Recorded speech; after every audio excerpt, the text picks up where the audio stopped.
हम इस वचन से प्रेम रखते हैं, प्रेम करते हैं। ये हमारे शुद्ध रहने का आधार है। हम पे अनुग्रह करके हम इसके अनुसार जिए, इसके अनुसार चले। हाथों को उठा के हालेलुया। आपका स्वागत है प्रभु की जीवित हजूरी में। तारीफ करो जोर से। हालेलुया। हम कितने ब्लेस हैं, सब ब्लेस है प्रभु के नाम में। आमीन। हालेलुया। मेरे साथ निकाले लूका उसकी 5 लूका की कहाँ है आपकी बाइबल? सबकी आपको दी गई। जिनके पास बाइबल नहीं है उनको दी गई है, तो वो आप क्यों नहीं लेके आते हैं? बिना हथियार के लड़ाई में जा रहे हो, जीत के तो वापिस जाओगे नहीं। हालेलुया। अपनी बाइबल्स को लेके आया मेरे साथ। एक उसकी 5 में कि यहूदियों के राजा हेरोदेस के समय अबिय्याह के दल में यकरिया नाम का एक याजक था और उसकी पत्नी हारून के वंश की थी जिसका नाम एलीशिबा था। वे दोनों परमेश्वर के सामने धर्मी थे और प्रभु की सारी आज्ञाओं और विधियों पर निर्दोष चलने वाले थे। उनके कोई भी संतान ना थी क्योंकि एलीशिबा बांझ थी और वो दोनों बूढ़े थे। जब वे अपने दल की पारी पर परमेश्वर के सामने जाजक का काम करता था तो जाजकों की रीति के अनुसार उसके नाम पर चिट्ठी निकली कि प्रभु के मंदिर में जाकर धूप जलाए। धूप जलाने के समय लोगों की सारी मंडली बाहर प्रार्थना कर रही थी। उस समय प्रभु का एक स्वर्गदूत धूप की वेदी की दाहिनी ओर खड़ा हुआ उसको दिखाई दिया। यकरिया देखकर घबराया और उस पर बड़ा भय छा गया।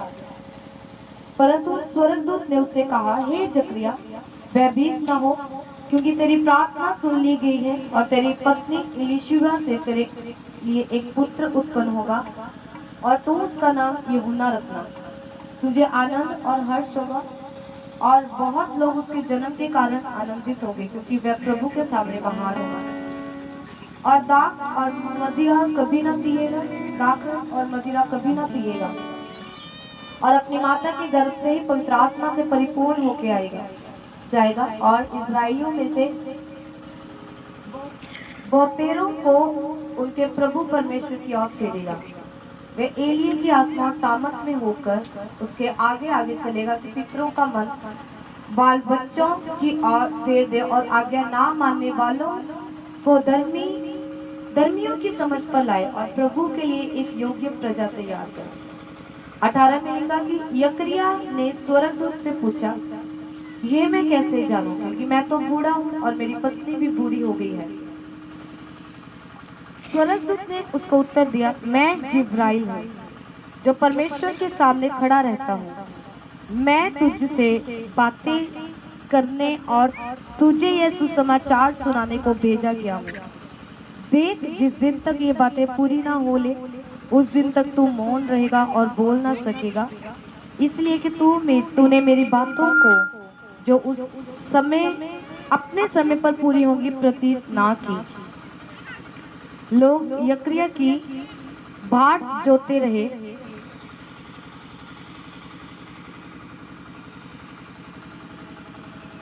इक्कीस में लिखा कि लोग यकरिया की बाट देखते रहे और अचंभा करने लगे कि उसे मंदिर में इतनी देर क्यों लगी। हालेलुया। तारीफ करो जोर से। क्या लिखा कि यकरिया और एलीशिबा पति पत्नी थे और उनके कोई संतान न थे। हालेलुया। वो क्या था, वो बूढ़े हो चुके थे, लेकिन एक ऐसी उनको असाइनमेंट दी रखी थी। लिखा कि वो धर्मी इंसान थे, निष्कलंक थे, मतलब वो धर्मी थे, वो पाप ना था उनकी जिंदगी में और पूरी फेथफुलनेस के साथ, वफादारी के साथ क्या कर रहे थे, वो परमेश्वर के सामने थे, है ना। आपने स्टार्टिंग में पढ़ा, इसमें लिखा कि वे दोनों परमेश्वर के सामने धर्मी थे। वो इंसानों के सामने धर्मी नहीं थे। किसके सामने धर्मी थे? किसके सामने? परमेश्वर के सामने। वो दिखावे के धर्मी नहीं थे बल्कि अंदर से धर्मी थे। लिखा कि वो परमेश्वर के सामने क्या थे? वो परमेश्वर के सामने धर्मी थे। हालेलुया। और आगे क्या लिखा कि वो हमेशा प्रभु की सेवा में लगे रहते थे हालांकि उनके कोई संतान नहीं प्रभु ने दी थी उनको। और लिखा कि जैसे समय के अनुसार वहां पे एक मंदिर में एक काम दिया जाता था।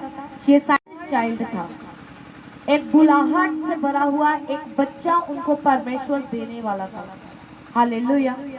और लेकिन उसने क्या किया, उसने प्रतीत ना की, मतलब उसने विश्वास ना किया। उसने बोला कि मैं तो बूढ़ा हो गया, उसने बोला कि मैं तो बूढ़ा हो चुका हूँ, मेरी पत्नी भी बुजुर्ग है, हमें कैसे संतान होगी।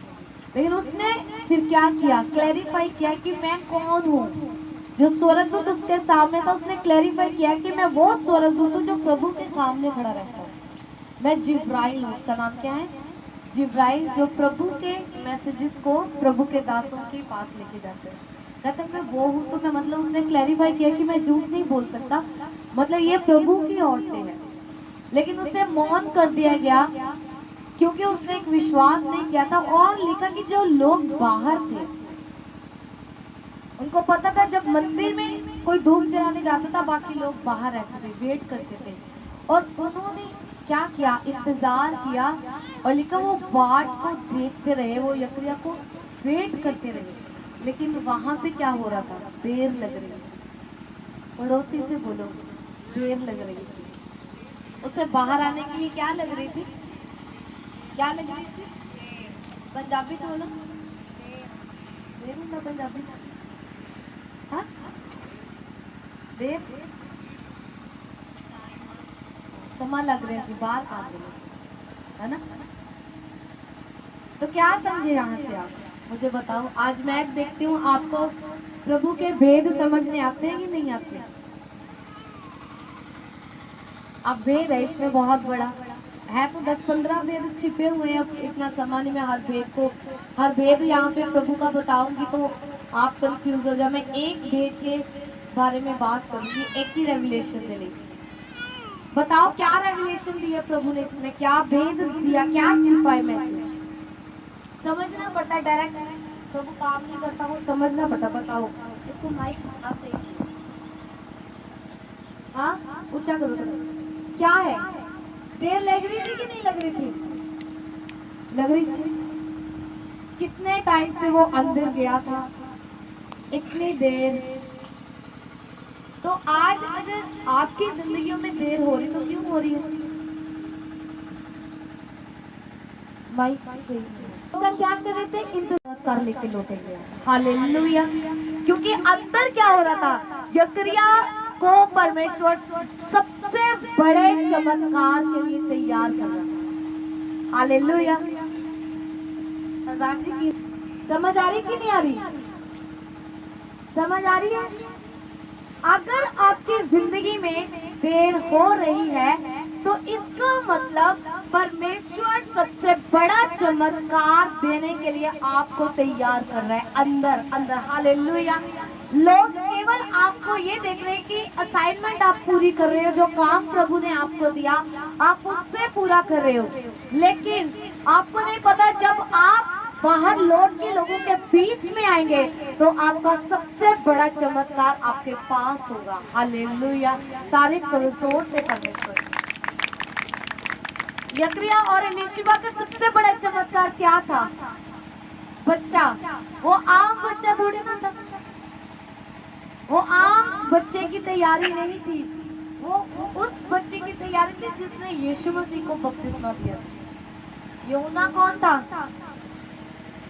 बपतिस्मा देने वाला था कि नहीं? उसने यीशु मसीह को बपतिस्मा दिया था कि नहीं? फिर उसकी तैयारी आम बच्चों के जैसे कैसे हो सकती थी, मुझे बताओ। आम बच्चों की तरह उसकी भी तैयारी नहीं थी। आम बच्चे की तरह परमेश्वर उसको तैयार नहीं कर रहा था। वो डिफरेंट चाइल्ड था, उसका चमत्कार बड़ा था। उसे पता था, परमेश्वर ने बोला कि वो माता के गर्भ से परिपूर्ण होके आएगा, मतलब परमेश्वर उसे तैयार कर रहा था। हालेलुया। आपकी जिंदगी में देर हो सकती है, लेकिन जब आपकी जिंदगी में आपकी गवाही लौटने का आप इंतजार कर रहे हो, जब आप वेट कर रहे हो, तो इस बात को याद रखना कि परमेश्वर आपका यूहन्ना देने के लिए आपको तैयार कर रहा है यीशु मसीह के नाम में। आमीन। हालेलुया। यूहन्ना का मतलब क्या? बड़ा चमत्कार। एक बड़ा मिरेकल देने के लिए लोग को इतना टाइम लग रहा है, यफिया को करना था कभी लग गया नहीं। आपको नहीं पता वो कौन सा दिन होगा जब परमेश्वर आपको रोक लेगा। आपकी असाइन याद रखना, जो लोग सेवा को आम समझते हैं कि हाँ मेरी तो चलो भांडे मांजने की ड्यूटी है, मेरी तो चल लंगर से ड्यूटी। मैंने बोला आपको नहीं पता, आपको बिल्कुल भी नहीं पता। जो आपको असाइनमेंट यहाँ पे चर्च में दी जाती है, वही असाइनमेंट पूरा करते करते आपके चमत्कार आपके पास आते हैं। हालेलुया, आपका छुटकारा आपके पास आता है, आपके बीमारी से शिफा आपको मिल जाती है। हालेलुया, समझ आ रही कि नहीं आ रही? उसको असाइनमेंट, उसके पास रीजन था, वो एक धर्मी इंसान था, वो प्रभु को कह सकता था, वो अंदर से प्रिपेयर था कि अब तो मैं बुजुर्ग हूँ, अब थोड़ी ना मेरा बच्चा होगा।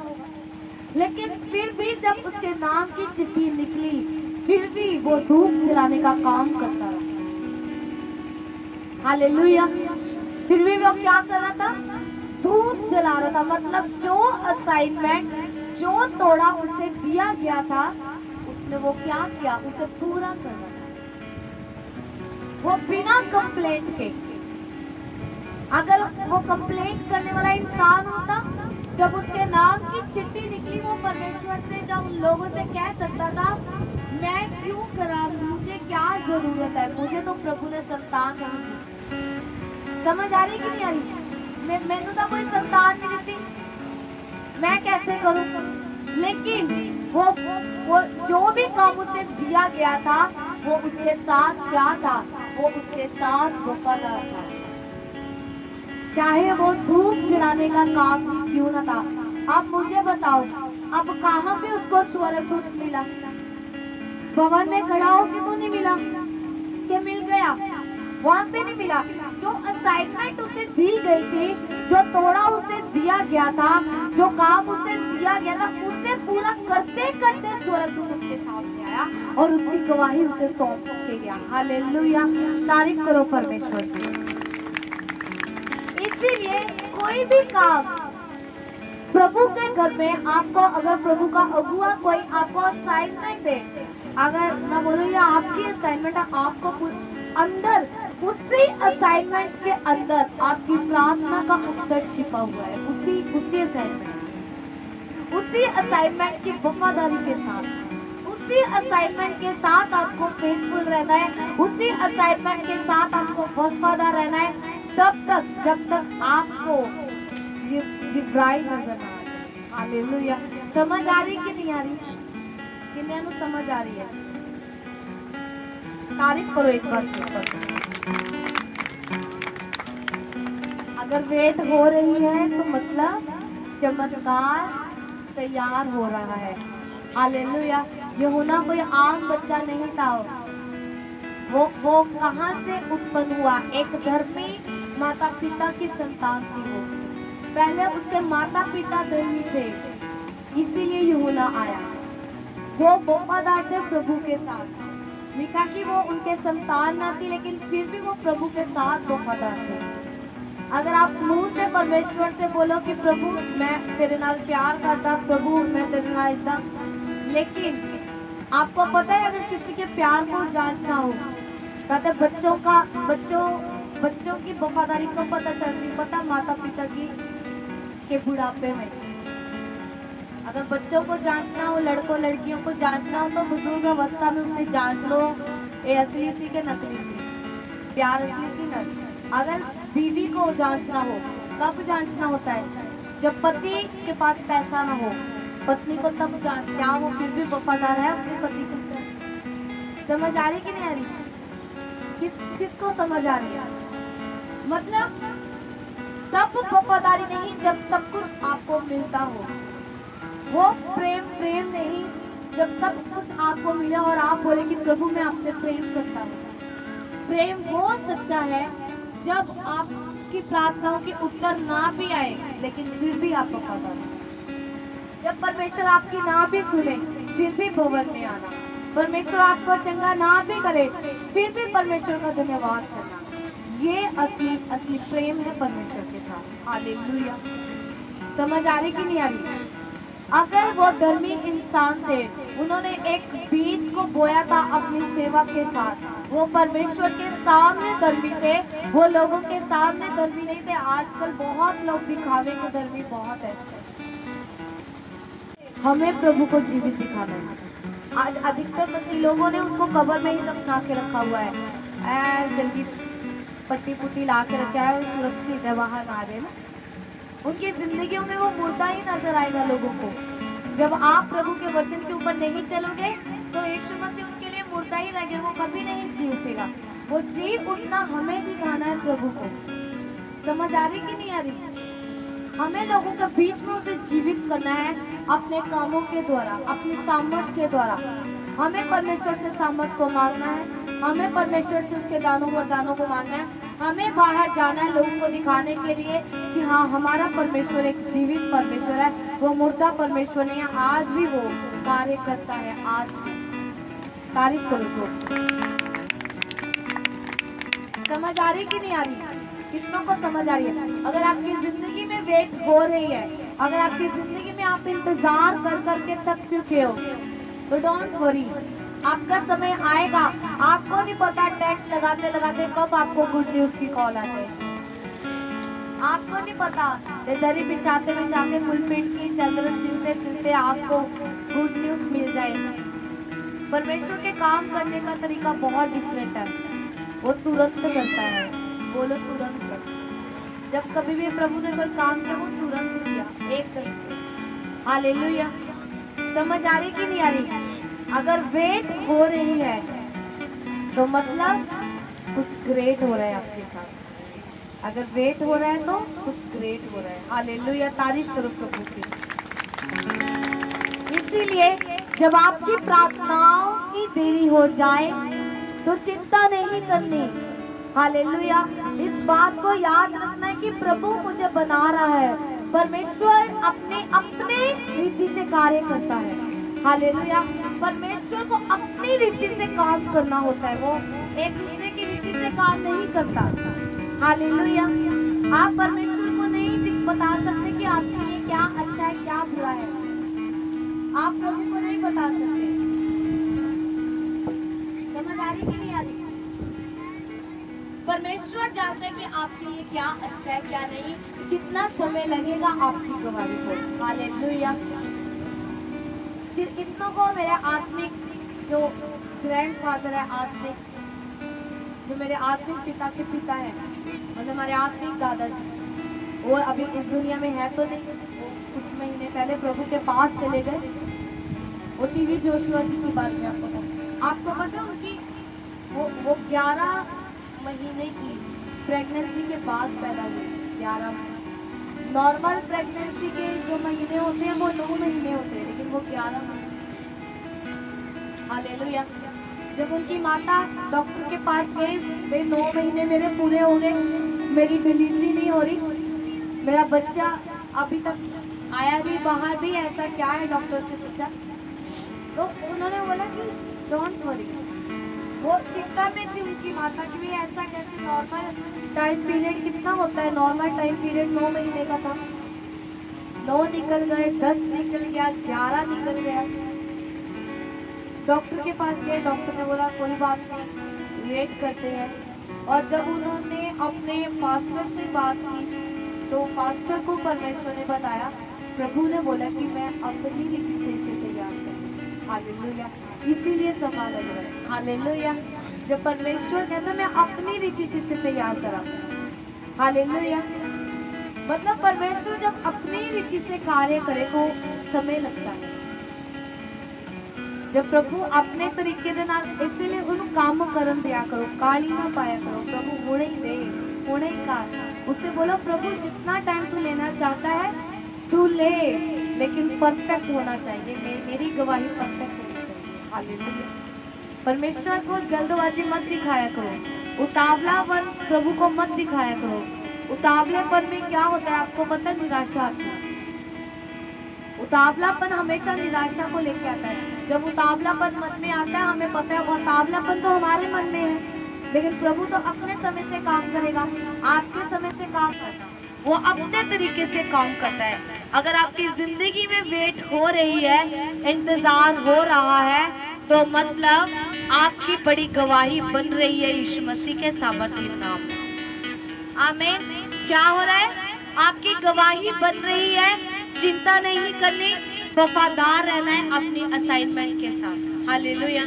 आपकी जो असाइनमेंट आपको दी है, आपने केवल उसके साथ फेथफुल रहना है। आपने केवल, अगर आपको दरी बिछाने का काम दिया है, तब तक बिछाओ जब तक आप अगले लेवल पे पहुंच नहीं जाते। हालेलुया। कुड़कुड़ाओ मत इस्राएलियों की तरह। काम भी करना तो कुड़कुड़ा के भी करना, वो सही नहीं है। फिर वेट होगी वो। समझ आ रही कि नहीं आ रही? कितनों को समझ आ रही है तो तारीफ कर दो प्रभु की। अगर आपकी जिंदगी में परमेश्वर आपसे वेट करवा रहा है, तो इसका मतलब ग्रेट टेस्टिमनी परमेश्वर बना रहा है। बड़ी टेस्टिमनी। हालेलुया। बाहर होगा। हालेलुया। बड़ी चीज को समय लगता है, छोटी चीज को समय नहीं लगता। अगर आपकी जिंदगी में ज्यादा समय लग रहा है, तो इसका मतलब बड़ी गवाही आपकी जिंदगी में बन रही है यीशु मसीह के सामर्थ्य नाम। आमीन। हालेलुया। तारीफ करो जोर से। वफादार रहना है तब जब आपकी वेट हो रही है। आपको वफादार तब रहना है जब प्रभु आपकी सुने ना। आपको वफादार तब रहना है जब परमेश्वर आपकी जिंदगी में चुप है। आपको वफादार तब भी रहना है जब आपके घर में विरोध हो। आपको वफादार तब भी रहना है या जब आपको ये लगे कि कोई मेरी सुन नहीं रहा। वो सबसे बड़ा समय होता है जब प्रभु आपकी तैयारी करते हैं। हालेलुया। अगर परमेश्वर उनके पास चित्राई को भेज सकता है, तो परमेश्वर आपके पास भी चित्राई को भेज सकता है। आपका उत्तर देके भेजेगा वो। हालेलुया। मैंने बोला आपका उत्तर देके, आपकी प्रार्थनाओं के उत्तर देके फिर वो चित्राई को भेजेगा। समझ आ रही कि नहीं आ रही? समझ आया कि नहीं आया? क्या था? जकरिया और यीशुआ कौन थे? वो धर्मी पुरुष थे, वो धर्मी पति पत्नी थे। उनके पास गवाही थी नहीं, उनके पास उनकी प्रार्थनाओं के उत्तर भी नहीं आए थे। वो वेट कर करके थक चुके थे, फिर भी वो वफादार थे प्रभु के साथ। फिर भी उन्होंने भवन को नहीं छोड़ा। फिर भी जो काम उन्हें सौंपा गया, उन्होंने पूरी वफादारी के साथ, पूरी अधीनगी के साथ उन्होंने किया। उन्होंने बोला इतने समय में धूप तो जल जाता है, धूप क्यों नहीं जला? लोग वेट कर रहे हैं। हाँ, मैं बोला ऐसे ब्लास्ट होंगे ना आपकी जिंदगी में, जो लोग आपको मरा हुआ समझ रहे हैं, ऐसे ब्लास्ट होंगे कि शैतान कहाँ पे पड़ा होगा पता भी नहीं चलेगा। हालेलुया। समझ आ रही कि नहीं आ रही? परमेश्वर तब काम करेगा जब आपकी आस खत्म हो जाए।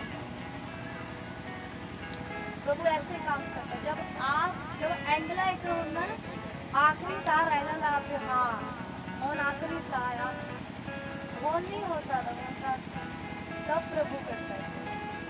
अब्राहम ने बोला था भाई, परमेश्वर ने स्वर्गदूतों को भेजा। स्वर्गदूत कहते हैं आपके इतने समय में बसंत ऋतु में आपके क्या होगा? आपके बच्चे होंगे, आपके संतान होगी। और लिखा कि सारा मुस्कुराई। मुस्कुराना उसका दूसरा मुस्कुराना नहीं था। मुस्कुराना मतलब जैसे हम हंसते नहीं रहते,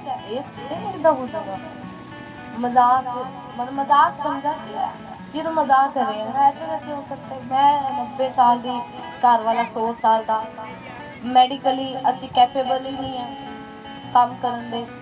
जैसी कह लो, ਅਸੀਂ बुढ़े हो चुके हैं, ਹੁਣ ਤਾਂ परमेश्वर देगा नहीं, है ना? मेरी तो अब बच्चेदानी भी बूढ़ी हो चुकी है, श्रिंक हो गई, है ना?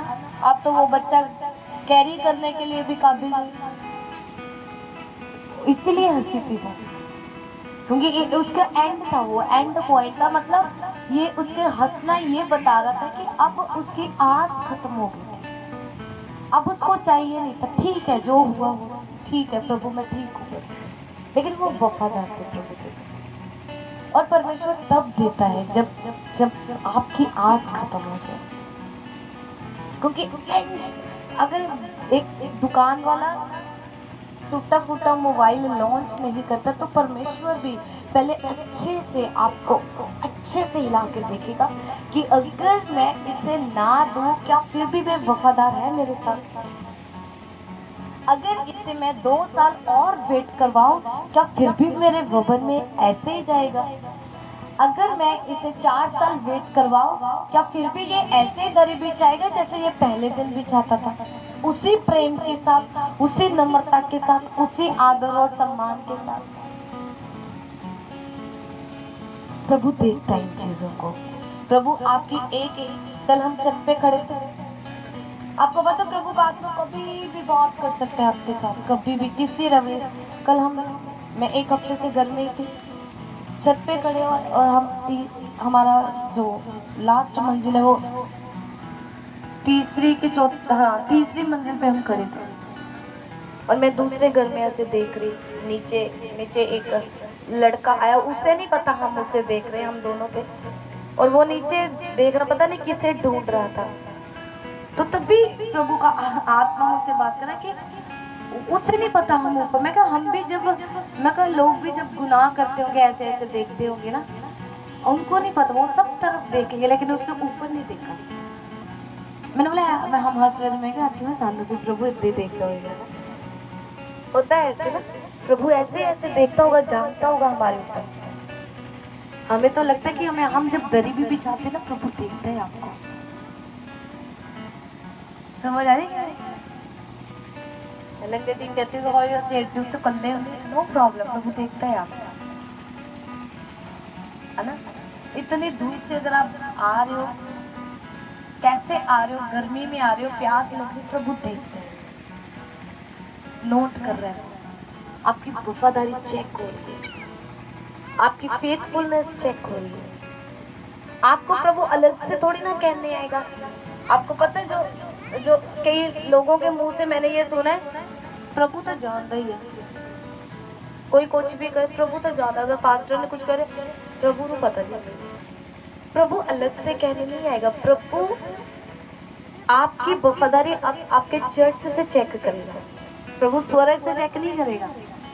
जिस तोड़े को उसने आपको सौंपा है, जो असाइनमेंट परमेश्वर ने अगुओं के द्वारा आपको दी है, वो उसमें आपको जांचेगा। और प्रभु ने स्वर्ग बुला के तो ना पहले तो जांचना, चेक करना। स्वर्ग तो आप जाओगे नहीं ऐसे बिना मरे, मरना पड़ेगा उसके लिए। कैसे कैसे प्रभु देखते हैं आपकी वफादारी को, बताओ। भवन में देखते हैं, जो काम आपको दिया उसके साथ आप वफादार हो कि नहीं हो, कहाँ पे चेक करेगा? आपको भवन में चेक करेगा, आपके घरों में आपको चेक करेगा कि नहीं। अगर आप घर के साथ वफादार नहीं, या कह लो कि आप और चीजों के साथ वफादार नहीं, तो प्रभु चेक करेगा उसे, वो देखेगा। हालेलुया। समझ आ रही कि नहीं आ रही? जो धर्मी इंसान होते वो परफेक्ट होते हैं हर चीज में, वो शिकायत का किसी को मौका ही नहीं देते। और जकरिया और एलीशिया ने किसी को कंप्लेंट का मौका नहीं दिया होगा, इसलिए चिट्ठी उनके नाम की निकली थी। जब चिट्ठी निकली थी वो प्रभु को बोल सकते थे, प्रभु सानू केड़े तू संतान देती है जेड़े तेरे से धूप जलाते फिरिए, ऐसा तो नहीं बोला उन्होंने, लेकिन लिखा कि फिर भी वो धूप जलाने गया। जो तोड़ा उसे दिया था, जो प्रभु ने एक सिक्का कह लो उसे दिया था, वो उसके साथ वफादार रहे। और वही असाइनमेंट पूरी करते करते प्रभु का आत्मा, प्रभु का स्वर, पता कि आप जिब्राइल आपके पास खड़ा है। हालेलुया। आपको क्या पता कौन सा ऐसा दिन होगा जब आपका चमत्कार आपके पास होगा। आपको क्या पता कब यहाँ से आपके लिए बोल दिया जाएगा और छुटकारा आपका हो जाएगा। परमेश्वर चेक करता है, लॉन्ग प्रोसेस, ये वन डे प्रोसेस नहीं है, एक दिन का काम नहीं है। परमेश्वर जब आपको देना चाहेगा पहले वो लॉन्ग प्रोसेस से लेकर जाएगा, लंबा लेकर जाएगा आपको। अब इजरायली प्रभु को पता थे, वो कुड़कुड़ाने वाले लोग हैं, उन्होंने पता था जो तो रोटी मिल जाती थी, हाँ हालेलुया, उच्चा हालेलुया। जब पानी नहीं मिला पीने को, रोटी नहीं आया, मुझसे तू सानू मरन दे नहीं लेके आए। जब तो सब कुछ सही सही चल रहा था, तब तो प्रभु की महिमा करते थे, मूसा का कहना मानते थे, मूसा के पीछे चलते थे। पास्टर मूसा मूसा हुंदी सी। जब थोड़ा समय साइलेंट पीरियड आ गया, खाना नहीं मिला, फिर ए मूसा तू सानू इतने मरदे नहीं लेके आया, असि उत्थे ही सही नहीं सी, असि बंदवाई च सही नहीं सी, मतलब कुड़कुड़ाना कहते होते ना, कोड़ के काम करना, काम भी करना, कर भी देना, पर कोड़ के कुड़कुड़ा के करने से अच्छा आप ना करो, क्योंकि कुड़कुड़ाने से आप जो कर्ज लेते हो वो बुरा है। कुड़कुड़ा के, आपको पता है जब आप कुड़कुड़ा के काम करते हो, कर्ज आता है आपकी जिंदगी में। जो प्रभु के काम को आप कुड़कुड़ा के करते हो, श्रापों को आप ले लेते हो प्रभु से, परमेश्वर नाराज होता है। फिर अब उनको, इजराइलियों को अगर 3 दिन का सफर था, रास्ता कोई और था, लेकिन परमेश्वर लेके कहीं और से गया। क्यों? उनके कुड़कुड़ाने की वजह से। कोड़ 24 घंटे कोड़ कर ही जाने बस। ऐसा था कि नहीं था? इसीलिए जब आप कुड़कुड़ाते हो, आपकी गवाही में देर हो सकती है। समझ आ रही कि नहीं आ रही? देर हो सकती है। जिस रास्ते से, आसान रास्ते से आपको जाना था, लेकिन प्रभु आपको फिर घुमा के लेके जाएगा। 3 दिन का सफर फिर हो जाएगा 40 साल का। फिर क्या करोगे? फिर 40 साल नॉट टाइम। आप तो प्रभु को दोष दोगे, आपको नहीं पता आप कुड़कुड़ाए थे। हालेलुया। जब भी आपको असाइनमेंट है, बिना कुड़कुड़ाए हम सोते ਤੁਹਾਡਾ ਕੰਮ ਹੈ, ਅਸੀਂ ਤਾਂ जी अपनी ड्यूटी पूरी कर ली, ऐसे ही चले। क्या बंटवारा हुआ है यहाँ पे, मुझे बताओ। सब काम तो एक है, किसी को कोई हम, जब मैं अपने चर्च में होती हूँ, आज भी मैं अगर मैं जाऊँ तो मैं सेवा करती हूँ वहाँ पे। और जब मैं चर्च में थी, अगर मेरी ड्यूटी 8 बजे होती थी, मैं 6 बजे वहाँ पे पहुँच जाती थी। 8 बजे चेयर्स लगते थे, कुर्सियाँ लगती थी वहाँ पे। उससे पहले दरियाँ बिछाते थे, और हम दरियाँ भी बिछा देते थे। क्या हो जाएगा? घर का काम, प्रभु के घर का काम है। समझ आ रही कि कोई भी कर दो। हाँ, एक असाइनमेंट आपको इसलिए दी जाती है कि आपकी वफादारी को उसी एक काम में चेक किया जाता है, कि अगर आपको पुलपिट की ड्यूटी दी है, क्या आप उसके साथ वफादार है, क्या आप समय से आ रहे हो। इसका मतलब कि आप परफेक्ट हो परमेश्वर के काम के लिए। परमेश्वर आपकी सुनेगा। हालेलुया। मैं क्यों कहती हूँ, मैं डायरेक्टली फोन पे बात नहीं करती, डायरेक्टली पहली बार हम बात नहीं करते। क्यों? उन्हें चर्च में बुलाओ, उनकी वफादारी चेक करो, क्योंकि कल अगर परमेश्वर अगर कुछ देर होगी तो वो दोष देंगे, प्रभु ने नहीं किया। पहले हम आपको चेक करें कि आप कितने वफादार हो, आपके पैसे फंसे हुए हैं, आपने कितना बीज बोया भाई, प्रभु के भवन का कितना बोझ उठाया, जो आपको प्रभु आपके पैसे वापस करे। समझ आ रही कि नहीं आ रही? कितनों को समझ आ रही है? लेकिन कि लोग वेट कर रहे थे कि कब यक्रिया बाहर आए, इंतजार होता, लेकिन लोग बाट देख रहे थे, उधर रास्ता देख रहे थे, अभी तक बाहर क्यों नहीं आया। लेकिन अंदर क्या हो रहा था? गया तो वो अपना काम करने था, गया तो दरी बिछाने था, गया था टेंट लगाने, गया था पुलपिट लगाने, गया था अल्टर रखने, लेकिन आपको नहीं पता कि स्वर्गदूत तो उसका चमत्कार उसको दे रहा था। हालेलुया। तारीफ करो जोर से। हालेलुया। इसीलिए देर लग रही थी। हो सकता है कभी आप तो नॉर्मल रहे हो, जैसे आम एतवार की तरह आ रहे हो, आपको नहीं पता उस दिन आपका जिब्राइल आपको यहाँ पे मिल जाए, आपका चमत्कार आपके हाथ में सौंप दे। हालेलुया। आपको नहीं पता, आप नॉर्मल आए हो, लेकिन नाच के जाने वाले यीशु मसीह के नाम में। समझ आ रही कि नहीं आ रही? हालेलुया। तारीफ करो परमेश्वर की। आपका मसीह से भरा रहना जरूरी है, आपका समझ से भरा रहना जरूरी है। हम कल कहीं किसी जगह पे बैठे थे, हम जॉब के लिए पता करने गए थे, हमें कुछ काम था कहीं पे, और हम जब बैठे, हम तीनों बैठे थे, मैं, ये और भाई, हम तीनों ऐसे कुर्सी पे बैठे। वो लड़की हमसे बात कर रही थी, हमारा ब्रदर का इंटरव्यू ले रही थी जॉब के लिए। और जब ले रही थी, ये मेरी जिंदगी में तीसरी या चौथी बार होगा जब वो ले रही, तो मैं, क्योंकि मैं बात कर रही थी उससे, मैं अपने तरीके से जैसे बात करती हूँ, हम अच्छा बन के गए थे, अच्छे कपड़े डाले थे हमने, मतलब बड़ा डिसेंट से हम बन के। और उसने जब बात करते कर रहा कि कुछ ना, आप जब बोलते आपके जब शब्द निकलते तो मेरा ना अंदर से कुछ ऐसे कांप रही हूँ मैं। अच्छा होता गया, उसने इंटरव्यू ली, सब डॉक्यूमेंट चेक किए, तो उसके बाद कहती अच्छा पहले ना तुसी मैनू दस के जाओ तुसी किद्दां यीशु मसीह को मान लिया। समझ आ रही कि नहीं? और हमने अपने टेस्टमनी को शुरू किया। आपको पता ही है पादरी लोग कहते भुखते प्यास उन्होंने गवाही होती, बस हमें तो मौका चाहिए। और वहां पे सोने पे सुहागा था कि अगला बंदा कह रहा हमें गवाही दो, तारीफ करो प्रभु की। अब हमने तो उसे नहीं बताया कि हम जी प्रभु में हम जाते, थोड़ा बताने लगे उसे जी क्रिश्चियन है ये है। उसने जब कहती आप में कुछ अलग है, कहती इतने लोग आते हैं यहाँ पे जॉब के लिए, लेकिन ਤੁਹਾਡੇ जो ਤੁਸੀਂ बोलते कुछ मेनू ना कुछ ਹੁੰਦਾ। मैंने ना इसे मसा टच कर रहे हैं, मैंने इसे अनॉइंटिंग टच कर रही है। और हम बैठे भी 3 प्रार्थना योद्धा फास्टिंग में हैं, 40 बार रखे हुए हैं। हालेलुया। कैसे नहीं प्रभु छुएगा लोगों को, मेरे को बताओ। और आप बिलीव करो, जब वो गवाही को सुन रही थी, गवाही को सुन रही थी, उसकी आंखों में आंसू थे, उसका पूरा शरीर हिल रहा था, उसकी मतलब आत्मा में हलचल थी। समझ आ रही कि नहीं आ रही? और उसने पूरी गवाही को सुना और उसने ये भी बोल दिया मेरे को तो इतना भी है, अगर आपके डॉक्यूमेंट्स भी पूरे ना हो तो भी प्रभु आपकी सुन लेगा। फिर भी उसने जब जिंदगी गवाही को सुना, उसने स्पेशली जब हम निकलने लगे कहती मेरे से मिलके पर्सनल नंबर मेरा लेके जाना, मैं मुझे आपसे बात करनी है, आज हालेलुया। आएंगी, मैं लेके आऊंगी उसे यहाँ। समझ आ रही कि नहीं आ रही? 4-5 महीने बाद यहाँ पे लेके आऊंगी और आपको उसके मुंह से गवाही सुनाऊंगी, क्योंकि जो मैं अपना विश्वास वहां पे दिखा के आई हूँ वो यहाँ पे बोलेगी। तारीफ करो प्रभु को। समझ आ रही कि नहीं आ रही? इसीलिए कह रही हूँ, मतलब जब आपके अंदर होता है, आपको बताने की जरूरत नहीं, लोग खुद हिल जाते हैं, उनकी आत्माएं हिल जाती है। वो मैं बड़ी हैरान थी, कल मुझे बड़ी खुशी हुई।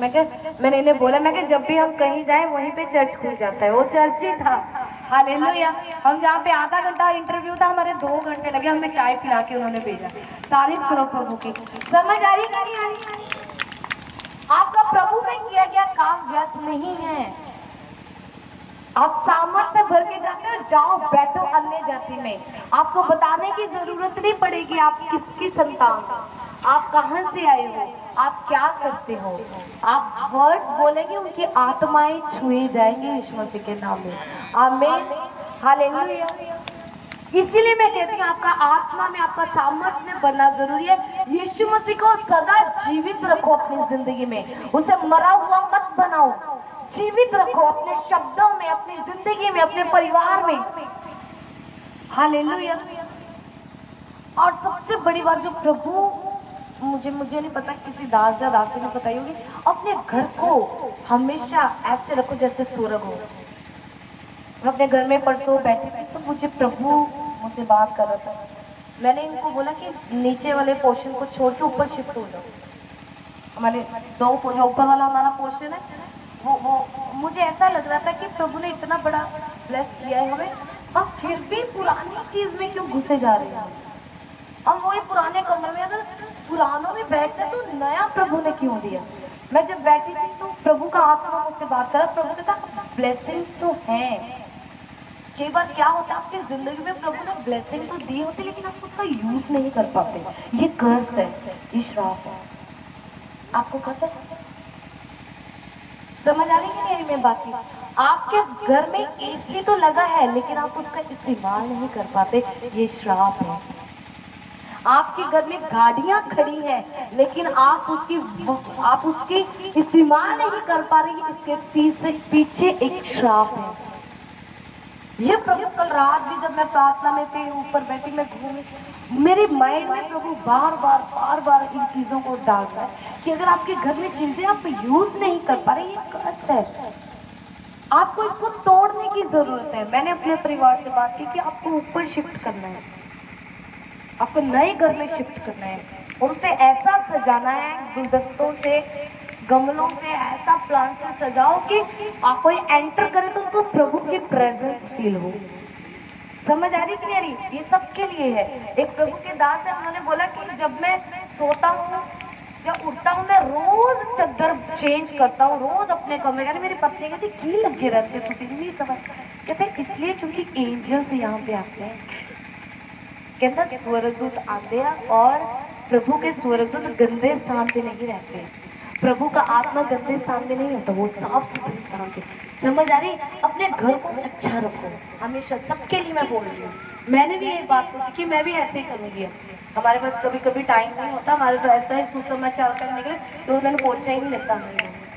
हम हमारा लाइफ बिजी है, लेकिन फिर भी प्रभु ने मुझे बोला कि फिर भी तुझे करना है, फिर भी हमें करना है।